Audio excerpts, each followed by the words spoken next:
Salut à tous, petite JT du foot et du mercato. On apprend que, en marge de la Coupe du Monde 2022 qui se déroulera au Qatar dans moins d'un an, de nombreuses voix se sont élevées afin de dénoncer les conditions de travail sur les chantiers de construction des stades au Qatar. La Norvège avait appelé au boycott de la compétition avant de se rétracter.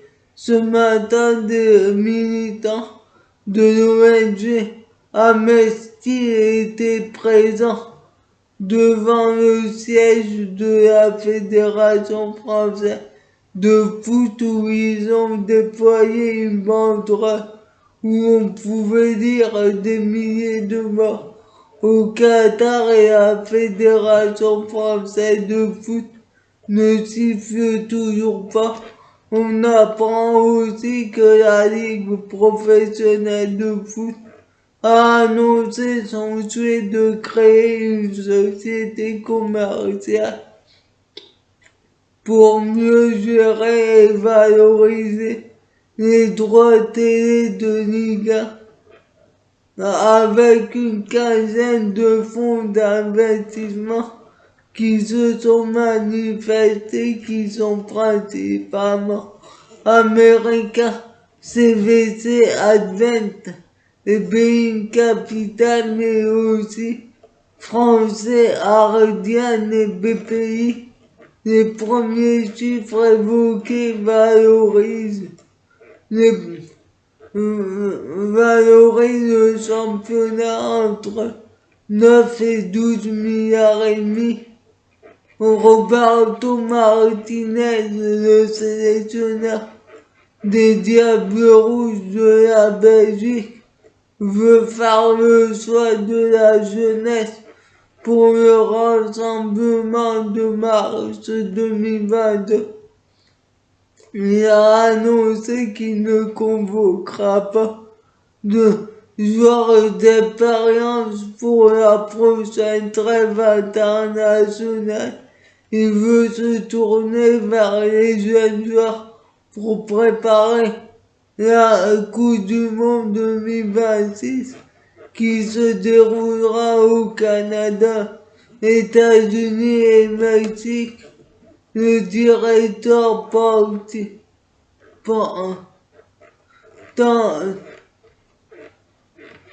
tandis que l'attaquant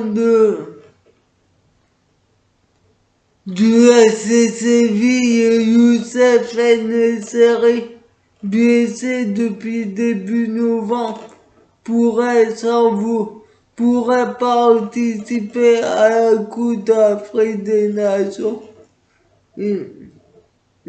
prévue au Cameroun. Le Maroc a demandé à son club qu'il rejoigne la sélection alors qu'il est blessé, mais pour faire des tests. Le directeur sportif du FC Séville a déclaré: le club n'a pas l'habitude de donner de délai pour la sélection, il est fondamental et ils veulent avoir le meilleur attaquant à la Coupe d'Afrique. Ça peut nous faire mal s'il part, c'est comme ça. Ils vont le prendre. Il va faire quelques séances et ils vont l'évaluer dans presque 40 jours. Le joueur récupère mieux que prévu et je pense qu'il sera de retour dans les délais dans les délais les plus négatifs. Mais après, il faut voir ce qu'en pense le sélectionneur du Maroc, alors qu'on s'orienterait vers une annulation de la Coupe d'Afrique des Nations qui est prévue au Cameroun du 9 janvier au 6 février 2022 à cause du variant du Covid Omicron qui frappe le continent africain. L'annulation de la CAN est bien plus qu'une possibilité et plusieurs sélectionneurs locaux auraient d'ores et déjà été avertis de cette possibilité. La CAF doit également faire face aux pressions des clubs européens majoritairement anglais qui ne souhaitent pas libérer les joueurs dans quelques semaines en raison de la quarantaine exigée au Royaume-Uni lors de leur retour. On connaît le successeur d'Oscar Tabarez qui a été démis de ses fonctions fin novembre à la tête de la sélection uruguayenne. Il s'agit de l'ancien attaquant Diego Alonso, auteur de passage à l'Atlético Madrid et Valence à la fin des années 2000. Il a entamé une carrière d'entraîneur avec une dernière expérience du côté de l'Inter de Miami en MLS achevée en janvier 2021. Il a signé un contrat jusqu'à la fin des éliminatoires de la Coupe du Monde 2022. L'Uruguay occupe la 7e place à un point de la 4e place qualificative. Du côté de Manchester City, l'entraîneur Pep Guardiola apprécie à l'attaquant de New York City, Valentin Castellanos, auteur de 22 buts. Cette saison, rappelons que Manchester City et New York City ont un partenariat, alors qu'on évoque aussi un intérêt des Corinthians pour Edinson Cavani, l'attaquant de Manchester United, même si cette option n'est pas prioritaire. Pour le moment, son agent a déclaré: nous devons attendre un peu pour un retour en Amérique du Sud. Nous verrons quelles possibilités existent.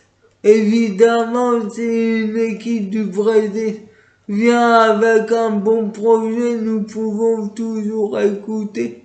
Et j'ai l'obligation d'envoyer toutes les options à Cavani. Tandis que le gardien de Liverpool qui avait été prêté à Besiktas et à l'Union Berlin, Loïc Karius, est en train de vivre ces derniers mois de contrat avec Liverpool, lui qui est célèbre après sa bourde contre le Real lors de la défaite en finale de la Ligue des Champions 3-1 en 2018. Face au Real, il va quitter Liverpool. Il pourrait revenir au pays en amont du côté de Greta Foot qui cherche un nouveau gardien. en raison de la grave blessure au genou de son gardien Marius Funk.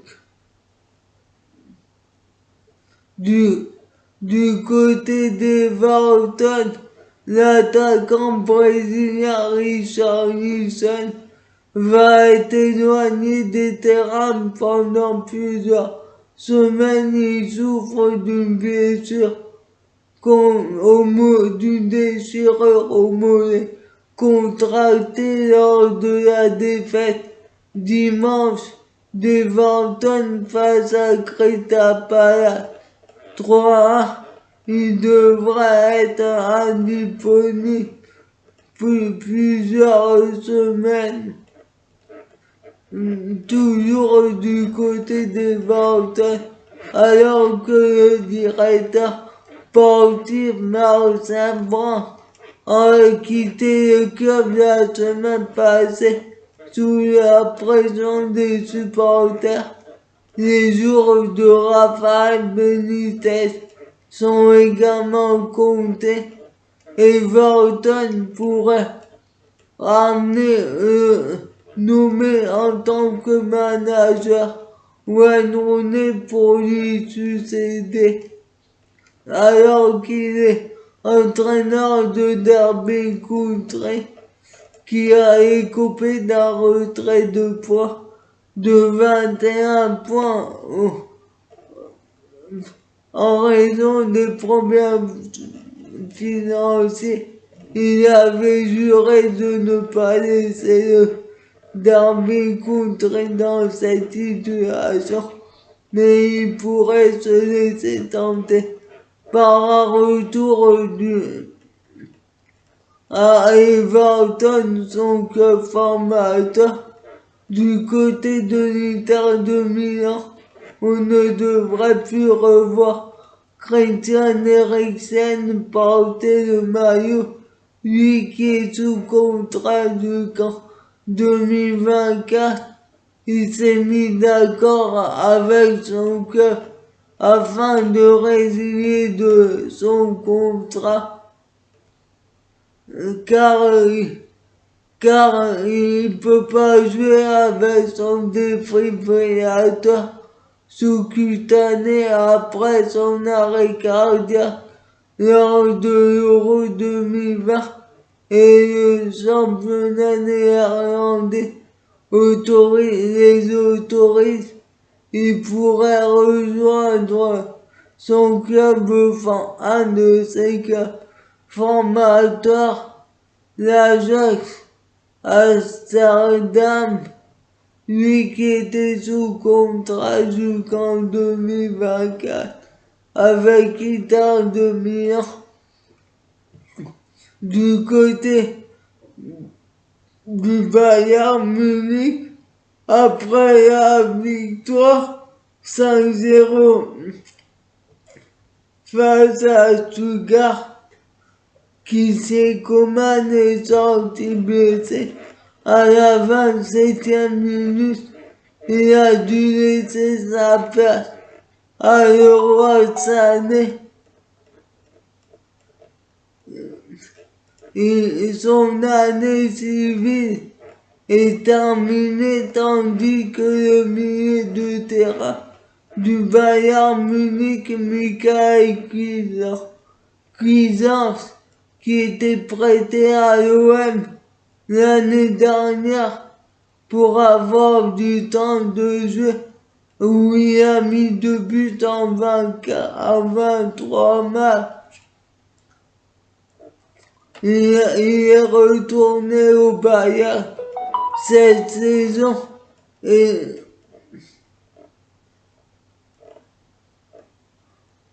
il a disputé 2 matchs cette saison, dont un hier soir. Il est sous contrat jusqu'en 2024 et il est plutôt sur le départ. Un club de Serie A est venu au renseignement. Il s'agit de Venise, mais aussi d'un gros club turc et d'un gros club russe dont le nom n'a pas filtré. Ils ont soumis une première offre au Bayern qui est par 10 millions d'euros, bonus compris. En France, Troyes et Metz ont sondé l'entourage du joueur, mais le joueur privilégiera l'aspect sportif et le temps de jeu. Il est barré aussi par Corentin Tolisso et Marc Roca qui sont dans la même situation. En Liga, Nabil Fekir a prolongé son contrat avec Betis Séville de 3 ans, soit jusqu'en 2026. Il était lié jusqu'en 2023 avec Betis Séville, que l'entraîneur de la Saint-Étienne a définitivement résilié son contrat. Il occupait le poste de manager général depuis le 4 octobre 2019. Et la Saint-Étienne devrait nommer Pascal Dupraz qui devrait venir avec Victorino Hilton qui devrait sortir de sa retraite. Après Joris Gnagnon qui est libre de tout contrat. Victorino Hilton, sans club depuis la fin de son contrat avec Montpellier, a affiché ses envies de retrouver les terrains et pourrait signer à Saint-Étienne, lui qui a pour renforcer la défense qui est la plus mauvaise de Ligue 1 avec 39 buts en 18 encaissés en 18 matchs. Et la Saint-Étienne devra recruter aussi un nouveau gardien, alors que le gardien titulaire Étienne Green s'est blessé face à Reims vendredi. Stéphane Bagis le remplace, mais Étienne Green souffre d'une entorse interne avec une fracture non déplacée au niveau du coude gauche. Stéphane Bagis va assurer l'intérim contre Lyon-la-Duchère en Coupe de France, puis face à Nantes en Ligue 1. Mais Saint-Étienne va recruter un nouveau gardien du côté d'Angers. L'attaquant Mohamed Aïcho qui a été courtisé par des grosses équipes européennes dans le dernier mercato estival. Le président angevin Saïd Chaban a été clair quant à un départ cet hiver. Il a déclaré non, même si on devait faire un deal, notre objectif est de le garder jusqu'à la fin de saison. C'est l'une de nos conditions. La vente de prêt Il a donné des précisions sur les clubs qui veulent le signer. Il demanderait entre 40 et 50 millions d'euros. On apprend aussi que du côté de 3 a réactivé la piste de l'ancien monégasque Francesco Antonucci, le Belge,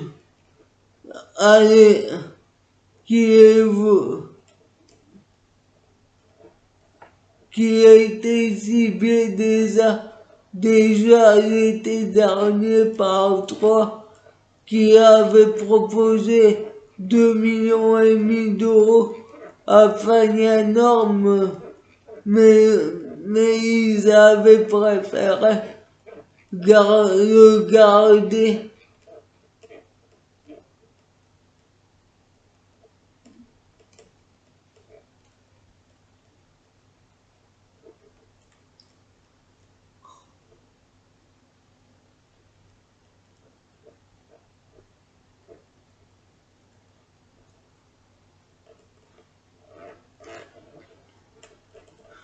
Tandis que l'entraîneur Grenoble se sépare déjà de son entraîneur Maurizio Jacobacci, qui est arrivé au début de saison pour succéder à Philippe Isberger, qui est parti à Amiens. L'entraîneur italien a été mis à pied à titre conservatoire en attendant l'arrivée du nouveau coach. Grenoble va confier les rênes à l'entraîneur adjoint Frédéric Guégan. On apprend aussi que Luis Suarez, qui préparait son transfert à la Juventus l'été dernier en provenance du FC Barcelone et qui avant de rejoindre l'Atlético et qui devait passer un examen d'italien à l'université de Pérouse pour obtenir la nationalité italienne pour ne pas être considéré comme un joueur extra-communautaire et libérer une place dans l'effectif de la Juventus.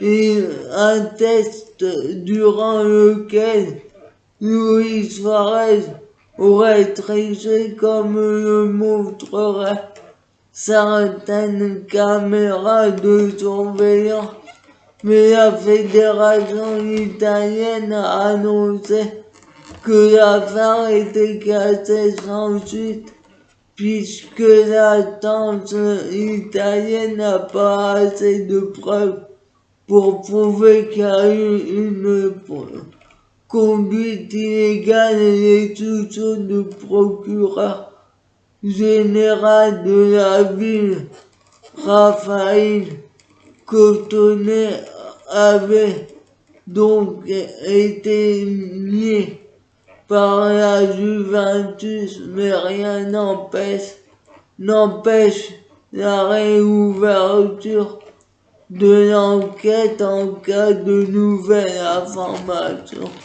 Suivez-moi sur ma chaîne YouTube.